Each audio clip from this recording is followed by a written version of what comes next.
మహబూబాద్ జిల్లాలోని గుర్రం బాబా పేరుతో ఓ వ్యక్తి హల్చల్ చేశారు. విచిత్ర వేషధారణతో అనుచరులను వేసుకుని గుర్రంపై చక్కర్లు కొట్టాడు. ఇళ్లలో దుష్ట శక్తులు, అనారోగ్య సమస్యలు ఉన్నాయని కబుర్లు చెప్పి జనం నుంచి లక్షలు కాజేశాడు.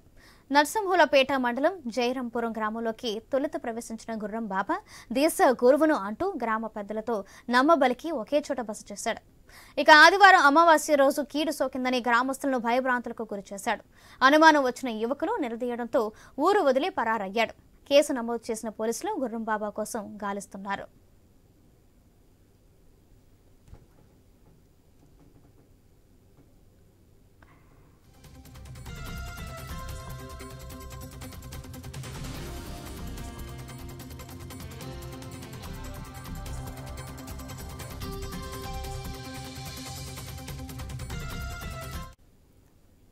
మహబూబాబాద్ జిల్లాలోని గుర్రం బాబా పేరుతో ఓ వ్యక్తి హల్చల్ చేశాడు.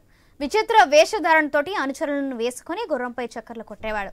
ఇళ్లలో దుష్ట శక్తులు, అనారోగ్య సమస్యలు ఉన్నాయని కబుర్లు చెప్పి జనం నుంచి లక్షలు కాజేశాడు. నర్సింహులపేట మండలం జయపురం గ్రామంలోకి తొలుత ప్రవేశించిన గుర్రం బాబా దేశ గురువును అంటూ గ్రామ పెద్దలతోటి నమ్మబలికి ఒకే చోట బస చేసేవాడు. ఇక ఆదివారం అమావాస్య రోజు కీడు సోకిందని గ్రామస్తులను భయభ్రాంతులకు గురిచేసి అనుమానం వచ్చిన యువకులు నిలదీయడంతో ఊరు వదిలి పరారయ్యాడు. కేసు నమోదు చేసుకున్న పోలీసులు గుర్రం బాబా కోసం గాలిస్తున్నారు. రైట్, ఈ విషయానికి సంబంధించి మరింత సమాచారం మా ప్రతినిధి ప్రశాంత్ అందిస్తారు. ప్రశాంత్. మహబూబాబాద్ జిల్లాలో గుర్రం బాబా పేరుతోటి ఒక వ్యక్తి హల్చల్ చేయడంతో అక్కడ ఉన్నటువంటి యువకులు తన యొక్క విచిత్ర వేషధారణను అనుమానిస్తూ కొన్ని ఫోటోలు, వీడియోలు తీసి సోషల్ మీడియాలో పెట్టడంతో ఈ గుర్రం బాబా ఘటన బయటికి వచ్చింది. ముఖ్యంగా మహబూబాబాద్ జిల్లాలోని నర్సింహపేట మండలం జయపురం గ్రామంలో తొలుత ఒక గుర్రం పైన ఒక విచిత్ర వేషధారణతో నేను దేశ గురువులు అంటూ కూడా వివిధ బొట్లు, రాయత్తులతో అక్కడ గ్రామ ప్రజలను నమ్మబలికి తన అనుచరులతో ముఖ్యంగా ఒక గ్రామంలోకి ఎంటర్ అయ్యే ముందు డబ్బు చాటుకు వేసి మరి మన గ్రామానికి పట్టిన పీడలను, దృష్టిలను తొలగించే బాబా వస్తున్నాడు, ఎవరికైనా కష్టాలు ఉంటే ప్రజలు వచ్చి తన వద్ద చెప్పుకోవాలని చెప్పేసి డబ్బు సాటింపులు వేపించి మరి పేద ప్రజల వద్ద నుంచి అనారోగ్య సమస్యలు, దుష్ట శక్తులు అంటూ కూడా డబ్బులు కాజేస్తూ ఒక వ్యక్తి వింతగా ప్రవర్తించడాన్ని అక్కడ యువకులు ప్రశ్నించడంతో అక్కడి నుంచి పరారైన గుర్రం బాబాను కొంతమంది యువకులు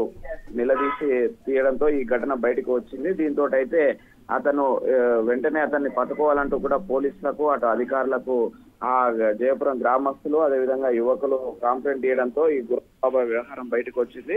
ఇలాంటి వ్యక్తులు పేద ప్రజలను, ముఖ్యంగా గిరిజన తండాలలో మూఢనమ్మకాల పేరుతోటి, దుష్ట శక్తుల పేరుతోటి పూజలు చేస్తామంటూ కూడా ఆ డబ్బులు కొట్టగట్టడమే లక్ష్యంగా ఇలాంటి వేషాలు వేస్తున్నారు. వాళ్ళ పైన అప్రమత్తంగా ఉండాలని కూడా పోలీసులు కూడా చెప్తున్నారు. అయితే మహబూబాబాద్ జిల్లా మొత్తం కూడా పోలీసులు ఈ గుర్రం బాబా కోసం అయితే గాలిస్తున్నారు. ఒకవేళ ఇలాంటి వ్యక్తి మళ్ళీ ఎక్కడైనా కనిపించినా మా దృష్టికి తీసుకురావాలని చెప్పాలని అటు నర్సింహులపేట పోలీసులు మరియు ఇటు మహబూబాబాద్ జిల్లా పోలీసు యంత్రాంగం అయితే చెప్తున్న పరిస్థితి అయితే కనిపిస్తుంది అక్కడ మహబూబాబాద్ జిల్లాలో. థాంక్యూ ప్రశాంత్.